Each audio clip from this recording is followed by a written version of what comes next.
MSD 6 के अंतर्गत आज हम समाज सुधार और स्त्री स्वातंत्र्य की बात करेंगे। 19वीं सदी में समाज उन्नति के सवाल को हम स्त्री और दलित संदर्भ में लेखकों और समाज सुधारकों की भूमिका में समझ सकते हैं कि वो किस तरीके से दलितों के लिए और स्त्रियों को लेकर के स्त्री के संदर्भ में कितना अधिक सोच रहे थे। इस सवाल में हम सोच सकते हैं। यहाँ भारतेंदु युग के एक महत्वपूर्ण लेखक राधाचरण गोस्वामी का कथन को भी उद्धृत करना उपयुक्त होगा। राधाचरण गोस्वामी ने यमलोक की यात्रा, ये भारतेंदु युग के लेखक हैं, उनमें से यमलोक की यात्रा नाम का व्यंग लिखा है।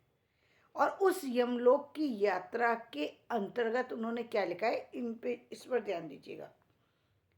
वो मतलब वो अपनी कल्पना कर रहे हैं कि उनकी आकस्मिक मौत होती है और उस मौत के बाद वो क्या देख पा रहे हैं, तो उन्होंने उस कल्पना को दिखाया है। हाँ, न सारे हिंदुस्तान में नागरी का दफ्तर और हिंदी भाषा का प्रसार देखा। मतलब ये देखने के लिए आया था कि नागरी का जो है सब जगह दफ्तर हो और हिंदी भाषा का प्रसार हो, तो ये मुझे देखने को नहीं मिल रहा। दूसरा, न विधवा विवाह प्रचलित हुआ, और जो मैं ये देखना चाहता था कि विधवा विवाह होना शुरू हो जाए, वो भी नहीं हो पाया। न विलायत जाने की रोक उठी, और विलायत जाने के लिए जो रोक लगाने की बात कही गई थी कि विलायत जाने के लिए के संदर्भ में रोक लगाई दी जानी चाहिए, वो भी, उसकी भी आवाज़ बुलंद नहीं हुई। न जाति पाति का झगड़ा मिटा, न सिविल सर्विस में भर्ती होकर हिंदुस्तानियों को उच्च पद मिले। और उन्होंने उस समय में सिविल सर्विस को की एक तरीके से सपोर्ट किया है, और उन्होंने कहा, मतलब उनके ज़माने में भी सिविल सर्विस महत्वपूर्ण थी, और उन्होंने उसको कोट करते हुए लिखा है कि हिंदुस्तानियों को उस समय सिविल सर्विस में भर्ती नहीं मिलती थी। मतलब कोई भी सिविल सर्विस का एग्ज़ाम क्लियर नहीं करके ऑफिसर नहीं बन पाता था। और हाय, न काबुल की लड़ाई का शुभाशुभ परिणाम मालूम हुआ, और काबुल की लड़ाई के बाद क्या परिणाम निकला ये भी नहीं पता लग पाया।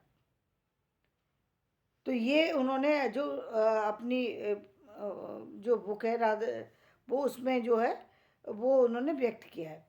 तो यहाँ पर 1880 में लिखे गए, ये किस सन में लिखा है, 1880 में लिखे गए इस निबंध में, ये निबंध लिखा है उन्होंने, और इस निबंध में गोस्वामी जी ने उन सारी आकांक्षाओं को सूत्रबद्ध किया है जो वह पूरी होती हुई देखना चाहते थे।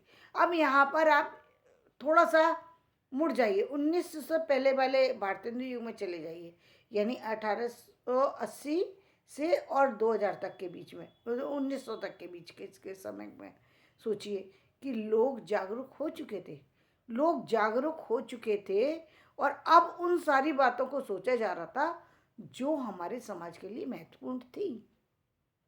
और इस बात का उनको दुख था कि हम जा रहे हैं दुनिया से छोड़ करके, लेकिन ये सारे सपने आज भी अधूरे रह गए।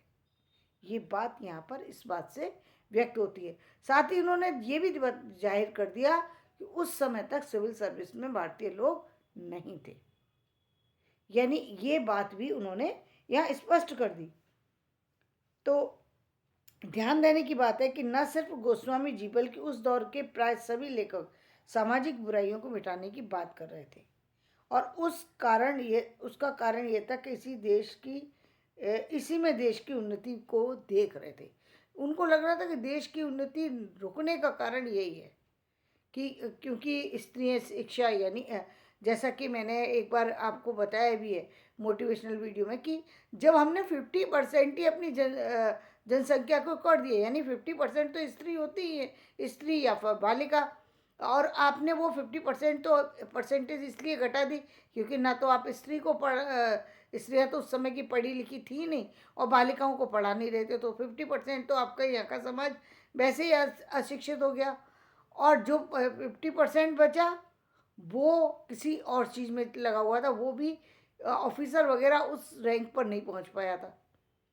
तो ये समाज की एक तरीके से ये समाज की जो अंतर यात्रा है, ये उसको व्यक्त कर रही है चीज़। यही देश की उन्नति का सवाल तब सामने आया जब वे चाहते जाति पाति का झगड़ा मिटे। इसका कारण था कि इसे हम तब अच्छी तरह समझ पाते हैं जब वे विलायत जाने पर रोक हटाने के लिए तर्क देते। मतलब वो इस बात को भी इसका कारण तब समझ में आया जब वो विलायत जाने पर जो रोक लगने की जो बात कहते हैं, वो इसलिए कि जो रोक लगा देते थे, जब तक लोग विदेश में जाएंगे नहीं, विदेश की चीज़ों को जानेंगे नहीं। जैसे कहते हैं ना कि जब तक आदमी बड़ी जगह में जाएगा नहीं, तो वहाँ बड़ी जगह की चीज़ें, आज तो हमारे पास मोबाइल है, तो मोबाइल से हम बहुत सी चीज़ों को जान पा रहे हैं। दूसरी, हमारे पास बुक्स भी अवेलेबल है। पहले ना बुक्स अवेलेबल होती थी, ना लाइब्रेरी अवेलेबल होती थी, ना मोबाइल अवेलेबल होते थे, ना ही विदेश जाना संभव होता था। अब जब हम ना मेट्रो सिटी में लोग जाया करते थे, तो जब ये सारी चीज़ें, क्योंकि एक तो ये सारी चीज़ें आपकी इनकम से जुड़ी हुई थी, जो आय के स्रोत ही नहीं होते थे, आय जैसी चीज़ को वो जानते ही नहीं थे। मतलब सिक्के ढालने की मशीन के विषय में उनकी जो सोच थी वो इतनी अधूरी थी कि उन्होंने विदेशियों को कह दिया कि आप सिक्के डालने की मशीन का कारखाना लगा सकते। ये बात जाहिर करती है कि हमारे यहाँ का मतलब अज्ञानता का स्तर कितना गिरा हुआ था, कि जहाँ पर हम कुछ भी कह सकते, मतलब कुछ भी, किसी को कोई भी लिबर्टी दे सकते, कोई हमसे कुछ भी मांग के ले जाए। ये अज्ञानता, ये अशिक्षा और समाज की जो छोटी सोच को दर्शाती है ये। तो इन लेखकों का विलायत जाने का समर्थन इसलिए किया क्योंकि उन्हें यकीन था कि इससे भारतीयों को ज़्यादा रोजगार मिलेगा। और वो इस बात को समझ गए थे कि यदि विदेश में जाएंगे लोग तो उनको रोजगार मिलेगा, व्यापार मिलेगा, उनको समझ में आएगा कि ये आयात निर्यात क्या हो रहा है, कहाँ कैसी चीज़ें हो रही। मतलब आदमी का विकास कब होता है? कहते हैं कुएं का मेंढक, तो वो कुएं में ही टटराता रहेगा कि कुआ है, उसी को उसको वो बहुत ज़्यादा महत्व। आपने देखा भी होगा, जनरली जब व्यक्ति को थोड़ी सी शिक्षा मिलती है, वो थोड़ी शिक्षा पा करके ही इतना ज़्यादा उड़ने लगता है, उसको लगता है कि मैंने बहुत कुछ पा लिया, बहुत कुछ पा लिया। अरे पाने की तो शुरुआत भी नहीं हुई, पाना कहाँ कहाँ का पाना। जैसा कि मैं कहती हूँ एमए के बाद तो शुरुआत होती है, शुरुआत करते हैं। वो शुरुआत का कदम तो वैसे तो अंत तक। मेरे पिता कहा करते थे कि शिक्षा जब भी लो, जब भी किसी चीज़ की शिक्षा लो, तो ऐसा समझो कि तो आप बच्चे हैं। तो जब बच्चा जब अपनी शुरुआत करता है तो बिल्कुल नए माइंड से फ्रेश होकर के शुरू करता है। बस ऐसे ही शिक्षा लेते रहो। शिक्षा के लिए हमेशा आप बच्चे बने रहो, तभी आप ज्ञान को प्राप्त कर सकते हो। ज्ञान में जिस दिन आपने अपनी बुद्धिमत्ता दिखाने की कोशिश की, उस दिन आप अज्ञानी हो गए। उस दिन आप अज्ञानी हो, क्योंकि आपने अपने आप को ज्ञानवान समझ लिया, जबकि ज्ञान का क्षेत्र असीमित है। वो सीमित थोड़ी है कि जिसको आपने जान लिया और बस हो गया, उस वहीं तक कंप्लीट हो गई। आपने जो जान लिया वही सब कुछ है, और कुछ नहीं है, ऐसा नहीं है। तो उच्च पदों को प्राप्त करने की योग्यता हासिल करने को वे उच्च पद हासिल कर सकेंगे, उनको ये बात का यकीन था। जैसा कि हम पहले AR देसाई के हवाले से भी बता चुके हैं, ये उन बुद्धिजीवी मध्यवर्ग की महत्वाकांक्षा थी जो सीमित ही सही नए तरह के उद्योगों को स्थापित होने और नई तरीके की शिक्षा के आरंभ होने से सामने आ रही थी। ये 1900 के दशक में ये चीज़ें नए नए रूपों में, नए नए तरीके से जो सामने आती गई हैं। जो 47 तक का समय है उसमें सोच के साथ केवल सोच में चल रही थी। 1947 के बाद भारत में नवीनीकरण हुआ है, भारत की सोच बदली है। स्त्री शिक्षा को छूट मिलना शुरू हो गई थी, लेकिन वो स्त्री शिक्षा अभी उस स्तर पर नहीं पहुंच पाई थी जहां तक पहुंचना चाहिए थी। क्योंकि जैसा कि मैंने बताया कि सन 2000 तक भी जो है लड़कियों की शिक्षा को महत्व तो देते ही नहीं थे।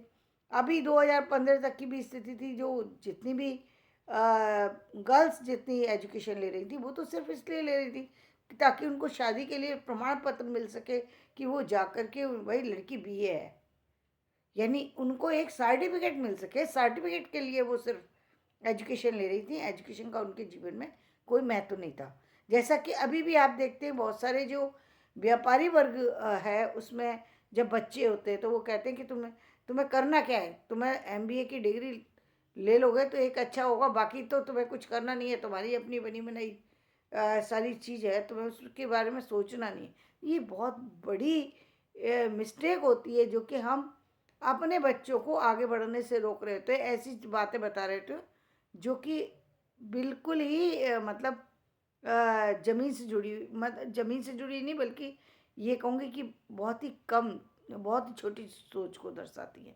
तो धन्यवाद, मैं अपना वीडियो यहीं समाप्त करती हूँ। मेरा वीडियो पसंद आए इसे लाइक करें, शेयर करें और सब्सक्राइब करें।